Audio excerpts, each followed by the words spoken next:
Ai, minha gente, eu juro que o que aconteceu ontem em Três Graças me deixou sem chão.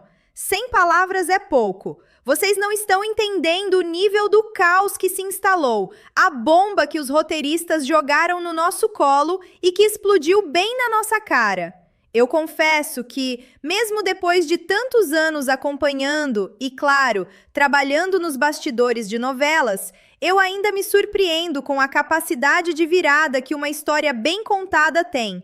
E Três Graças, cara, está entregando tudo. Ontem, a gente teve revelação que destruiu uma família, o retorno inesperado de um vilão que se achava morto, e, para completar, um mistério que vai fazer a gente roer as unhas até o próximo capítulo. Eu prometo que vou esmiuçar cada detalhe, cada suspiro, cada olhar de canto de olho que fez a diferença. Fiquem comigo, porque o que eu tenho para contar para vocês vai mudar completamente a forma como vocês enxergam a novela. Gente, vamos começar pelo que me deixou de queixo caído e com o coração apertado, porque, sinceramente, a gente não esperava por essa, né? A cena em que a Josefa confronta a Arminda. Não foi só um "não quero mais te ver", foi um rompimento visceral, um grito de dor e decepção de uma mãe que se sente traída até a medula. Eu vi a Josefa ali, na sala grandiosa e um pouco opressora da mansão, com aquela postura altiva de sempre. Mas, se vocês repararam bem nos olhos dela, dava para ver a fragilidade, a mágoa profunda. A voz dela, que normalmente é firme como rocha, tremia levemente ao dizer que não queria mais a filha por perto.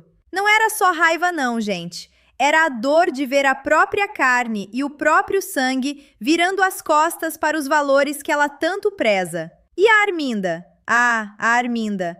Ela tentou manter a pose de frieza, de quem não se importa, mas eu vi um lampejo de dor, de desamparo nos olhos dela. Aquele momento em que ela desvia o olhar, aquele quase imperceptível encolher dos ombros. Ela se recompôs rápido, claro, a Arminda é estrategista, mas a Josefa conseguiu tocar uma ferida ali, eu tenho certeza. Essa ruptura não é apenas uma briga de mãe e filha, é um marco na relação delas, um ponto de não retorno que vai ecoar por muitos capítulos. E o silêncio que se seguiu, o barulho do salto da Arminda se afastando, aquilo pesou mais que qualquer grito, né? E falando em revelações, o depoimento do Amintas à polícia. Que reviravolta! Aquele ambiente de delegacia é sempre tão frio, tão formal, né? Mas a gente sentiu o calor do nervosismo do Amintas. Ele estava visivelmente apreensivo, com as mãos apertando uma na outra. Mas a cada palavra, a gente via a determinação em seus olhos. Ele entregou o Rogério, gente. Contou como ajudou o vilão. E isso pode mudar tudo na investigação. Aquele suspiro dele depois de contar os detalhes, como se estivesse tirando um peso enorme das costas, foi de partir o coração. Aquele ar de "agora não tem mais volta" que ele exalou. Eu me peguei pensando se ele se arrependeu genuinamente ou se estava apenas tentando salvar a própria pele, mas a expressão dele era de um homem que sabia que estava fazendo a coisa certa, mas que o custo pessoal seria alto. E, gente, o Leonardo, ai, o Leonardo, meu coração partiu em 1000 pedacinhos quando ele apareceu na delegacia completamente embriagado, procurando pela Viviane. A cena era constrangedora, triste demais. O cheiro de álcool parecia atravessar a tela, a roupa amassada, o cabelo despenteado, a voz arrastada chamando por ela. Os policiais, visivelmente incomodados, tentavam afastá-lo, e a gente via a vergonha na cara do Leonardo, mesmo com a bebedeira. Ele é um personagem que está em uma espiral descendente, e essa cena foi o ápice da sua fragilidade, da sua dependência. Ele não estava ali apenas procurando pela Viviane, ele estava procurando um porto seguro, uma saída para a dor que o consome. É o desespero de um homem perdendo tudo, inclusive a si mesmo. E pensar que a Viviane, a pessoa que ele mais ama, estava presa ali, sem poder vê-lo naquele estado. a gente sentiu a dimensão da tragédia dele. Mas a bomba de verdade, a que explodiu e destruiu a Josefa por dentro, veio com a Gerluce. Meu Deus do céu, que cena! Eu juro que fiquei sem chão. A Josefa, sentada no sofá da sua sala, que momentos antes havia presenciado o rompimento com a filha, agora se via diante de uma traição ainda mais cruel. A Gerluce, a cuidadora de confiança, a pessoa que estava ali para zelar pelo bem-estar da Josefa, confessando que roubou a escultura das Três Graças. A Gerluce estava com as mãos tremendo, os olhos baixos, evitando o olhar de Josefa, a voz quase inaudível, embargada pelo medo e pela culpa. E a Josefa? A Josefa! A reação dela foi física, sabe? Um recuo no sofá, uma mão que foi instintivamente à boca, os olhos que se arregalaram em descrença, depois se encheram de uma dor indizível e, por fim, endureceram. Aquele choque que a fez ficar estarrecida não era só pela escultura, mas pela quebra da confiança, pela mentira descarada da pessoa que ela acolheu em sua casa. Foi como se o chão abrisse debaixo dela. A escultura, que é tão valiosa, era quase secundária perto da dimensão da traição pessoal. Foi um golpe baixo, um soco no estômago da Josefa, que já vinha sofrendo tanto. A imagem da Gerluce, que deveria ser um pilar de apoio, desmoronando e revelando-se uma traidora, é de cortar o coração. No meio de todo esse caos, Arminda e Ferretti receberam um convite para um evento na galeria de Casper e João Rubens. Gente, essa cena foi um breve respiro de calmaria antes da tempestade para a dupla de vilões, mas um prenúncio de novas confusões para a gente que assiste. Aquele convite elegante, talvez com um toque de mistério, a expectativa nos olhos dos dois. Eles pareciam estar planejando algo novo, ou talvez estejam prestes a cair em uma armadilha. A gente sabe que nada em novela é por acaso, e um convite para uma galeria de arte, justo para eles que estão envolvidos em tramas com a escultura, é no mínimo suspeito. E a Zenilda, gente, a Zenilda! Ela entregou um documento oficial ao Jairo que reconhece que o Rogério está vivo. Eu juro que na hora eu não acreditei. Que virada! A Zenilda, com aquela calma calculista dela, com um sorrisinho quase imperceptível nos lábios, entregando o papel que muda completamente o jogo. O Jairo, que estava tão focado na investigação da morte do Rogério, ficou em choque. Os olhos dele lendo e relendo o documento, a incredulidade se transformando em uma dura realidade. Isso, gente, altera completamente a linha da investigação, as disputas pela escultura, pelo poder, pela herança. O Rogério vivo é o retorno do pesadelo para muitos e a confirmação de que a maldade dele não tem limites. E para completar, a Zenilda conseguiu tirar a Viviane da prisão. Aquele alívio no rosto da Viviane ao sair da cela, a luz do sol batendo nela, mas ainda com a sombra das acusações, e agora com a notícia de que Rogério está vivo, pairando sobre sua cabeça. É uma liberdade agridoce, né? Ela está livre fisicamente, mas a sua alma e o seu futuro continuam em cativeiro. Quando eu trabalhava com roteiros, a gente sempre dizia que o coração de uma boa novela está nas relações familiares, nos dramas que nascem dentro de casa. E essa ruptura entre Josefa e Arminda é um exemplo perfeito disso. Não é só uma briga, gente. É sobre controle, sobre o legado de uma família tradicional, sobre as expectativas que uma mãe projeta na filha e a rebeldia de uma filha que quer trilhar o próprio caminho, mesmo que seja torto. Os roteiristas estão nos mostrando que a relação de amor e ódio entre mãe e filha é uma das mais complexas e duradouras, e que o perdão, ou a falta dele, pode moldar o destino de ambas. A Josefa, com sua inflexibilidade, e a Arminda, com sua ambição desmedida, são espelhos distorcidos uma da outra, e essa ferida aberta vai sangrar por muito tempo. E o Amintas, ao depor,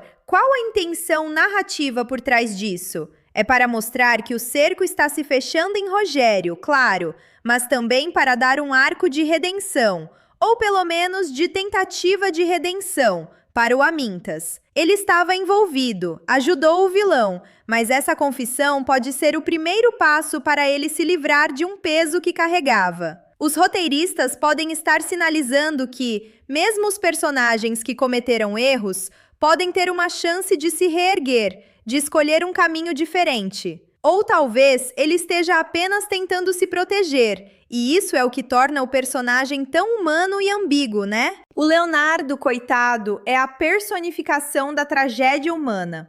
A cena dele embriagado não é apenas sobre o alcoolismo, é a representação de um homem perdendo a sua essência, a sua dignidade, tudo o que ele construiu. Os roteiristas estão construindo um personagem em espiral, que está caindo cada vez mais fundo. A gente se pergunta, será que ele vai bater no fundo do poço e conseguir se reerguer? Ou será que essa é a trajetória final dele? O álcool aqui é um símbolo potente. Não é só uma fuga, é também um revelador da verdade da alma. Ele tira as máscaras, expõe as feridas mais profundas, a dor mais latente.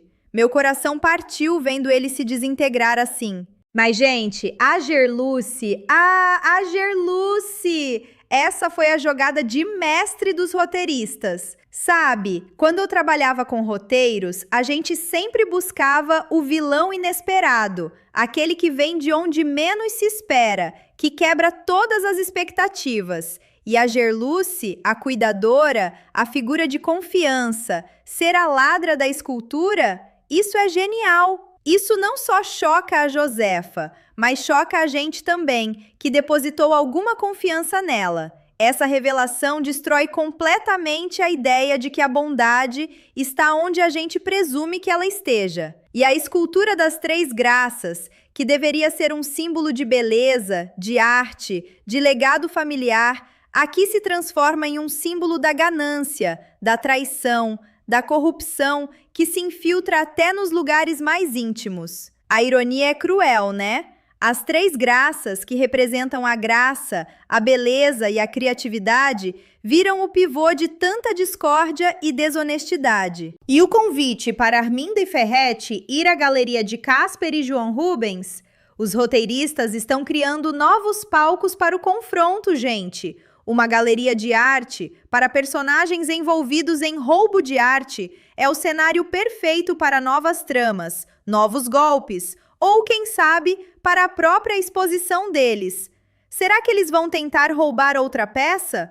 Ou será que serão descobertos ali, em meio a outras obras de arte? É um jogo de gato e rato que está se intensificando, e a galeria é apenas o próximo tabuleiro. Mas a maior virada, a que reconfigura toda a novela, é o Rogério vivo. Eu juro que fiquei sem chão quando soube. A gente sempre tenta pensar no plot twist que ninguém espera, e esse foi um dos grandes.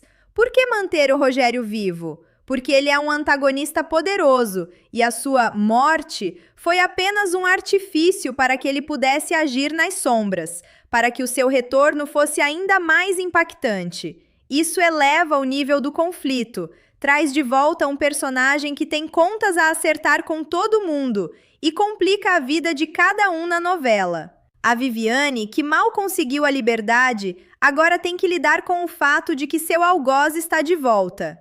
Isso não é uma simples reviravolta, é uma mudança de jogo completa. E a Zenilda, com sua calma calculista, é a verdadeira estrategista por trás de tudo isso, não é? Ela está puxando as cordas, manipulando os eventos. A gente tem que se perguntar, ela está realmente ajudando a Viviane ou apenas a usando para seus próprios fins? As ações dela são sempre calculadas, sempre com um objetivo maior. No geral, os roteiristas de Três Graças estão tecendo uma tapeçaria rica e complexa de temas: traição, confiança, legado familiar, ganância, justiça e redenção. Eles estão nos mostrando o contraste entre as aparências, a riqueza, a figura de confiança da cuidadora e a corrupção interna. É uma novela que nos faz questionar até onde vai a maldade humana e o que somos capazes de fazer para proteger o que é nosso ou para conseguir o que queremos. Agora, minha gente, vamos aos rumores de bastidores que me chegaram e às especulações que eu, como ex-roteirista, estou fazendo sobre o que vem por aí, porque o capítulo de ontem terminou com um cliffhanger que me deixou roendo as unhas. A Gerluce apavorada ao descobrir que a escultura das Três Graças simplesmente desapareceu do ferro velho. Gente, eu juro que essa história da escultura sumir não é um simples roubo não, viu? Isso tem dedo de gente grande e muito esperta. Minha primeira teoria, e essa é forte, é que a Zenilda está por trás do sumiço da escultura. Pensem comigo, ela é calculista, ela sabe do valor da peça, ela já estava envolvida na trama com o Rogério.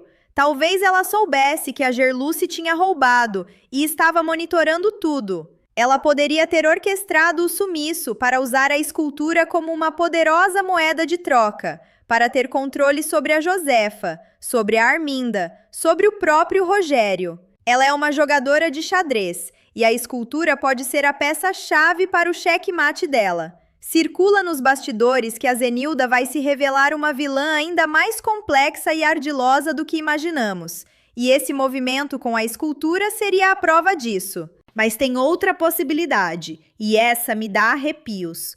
O próprio Rogério. Ele está vivo, ele está de volta, e a gente sabe que ele é implacável. Talvez ele tenha orquestrado a retirada da escultura do ferro velho assim que soube que ela estava lá. Ele conhece o valor da peça, e reaver as Três Graças seria uma forma de retomar seu poder, de mostrar que ele não está morto e que o jogo continua sendo dele. Isso seria um movimento de poder gigantesco, uma declaração de guerra para Josefa e para todos que ousaram cruzar seu caminho. Me chegou que o retorno do Rogério não vai ser suave, gente. Ele vai vir com sede de vingança e de poder, e a escultura pode ser o seu primeiro troféu. E a terceira teoria, que conecta com o convite da Arminda e do Ferete. E se Casper e João Rubens, os donos da galeria, estiverem envolvidos? Eles convidaram a Arminda e o Ferete para o evento. Será que eles fazem parte de um mercado negro de arte ainda maior? Talvez o convite seja uma fachada para se aproximar da escultura, para negociá-la ou até para usá-la em algum esquema maior. Circula nos bastidores que essa galeria não é tão limpa quanto parece e que pode ser um covil para negócios escusos no mundo da arte. Imagina, gente, se a Arminda e o Ferete caírem numa cilada maior do que eles mesmos planejaram? Seria irônico, né? E o que vem por aí para a Josefa depois da traição da Gerluce? Minha gente, eu juro que a Josefa vai ter que fazer uma escolha aqui que vai mexer com a estrutura dela. Ela vai expor a Gerluce para a polícia e manchar o nome da família. Ou vai tentar abafar o caso para proteger a reputação, mesmo que isso signifique engolir mais uma traição? Os rumores são de que ela vai ficar entre a cruz e a espada, e a decisão dela vai ter consequências enormes para todos. E o Leonardo, coitado, os rumores são fortes de que ele vai ter um fundo do poço tão grande que vai ser de cortar o coração. Eu juro que ele pode até desaparecer por um tempo, sumir do mapa, para tentar se recompor. Mas será que a Viviane, mesmo com o Rogério de volta, vai ser a pessoa que vai estender a mão para ele? Ou ele vai ter que enfrentar os próprios demônios sozinho? A gente tem que torcer para que ele encontre um caminho, porque a trajetória dele está dolorosa demais de assistir. Arminda e Ferete, com o convite para a galeria, vão ter um papel crucial nos próximos capítulos. Me disseram que esse evento na galeria vai ser um palco para muitas revelações. Será que eles vão tentar um novo golpe? Ou serão alvo de alguém? A ansiedade é grande para saber o que a dupla de vilões vai aprontar, ou o que vão aprontar com eles. A novela está preparando um enredo de suspense e mistério, que vai nos deixar grudados na tela. E a volta do Rogério, gente. A volta do Rogério não vai ser suave, eu garanto. Ele vai vir com sede de vingança e de poder, e o alvo principal pode ser a Viviane. Ela mal conseguiu a liberdade e agora vai ter que lidar com o fato de que o homem que a atormentou está vivo e sedento por mais. Eu juro que ele vai causar um estrago maior do que quando estava morto. A vida da Viviane vai virar de cabeça para baixo de novo, e ela vai ter que lutar muito ainda pela paz e pela felicidade dela. Preparem-se para muita tensão. Gente, esse capítulo me deixou com uma mistura de emoções que vocês não fazem ideia. Eu fiquei indignada com a traição da Gerluce, com o sumiço da escultura, com o Rogério vivo. Mas, ao mesmo tempo, eu fiquei maravilhada com a capacidade dos roteiristas de nos prender, de nos surpreender a cada minuto. É por isso que eu amo novela, cara. A gente pensa que sabe tudo e pá, vem uma virada que te deixa de queixo caído e te faz questionar tudo o que você achava que sabia. A forma como eles tecem as histórias, como os destinos dos personagens se entrelaçam, é uma arte que poucos dominam. A Josefa, mesmo com toda a sua dureza, é uma personagem que a gente sente a dor. Ela está enfrentando uma série de golpes que a fariam desmoronar, mas ela resiste, à sua maneira. E o Leonardo, a gente só quer abraçar, né? Ver um personagem tão bom se perder assim é triste demais. A Viviane, coitada, parece que não tem um minuto de paz. E a Arminda e o Ferete, esses dois são o tempero da maldade que a gente adora odiar. Mas agora eu quero saber de vocês, minhas amigas. Com o Rogério vivo e a escultura sumida, vocês acham que a Zenilda é uma vilã disfarçada ou uma heroína estratégica que está apenas jogando o jogo para o bem de alguns? Ela está ajudando a Viviane por bondade ou por interesse? E mais importante, quem vocês acham que sumiu com a escultura das 3 graças do ferro velho? É a Zenilda, o Rogério ou a própria Arminda, que já passou a perna em todo mundo de novo?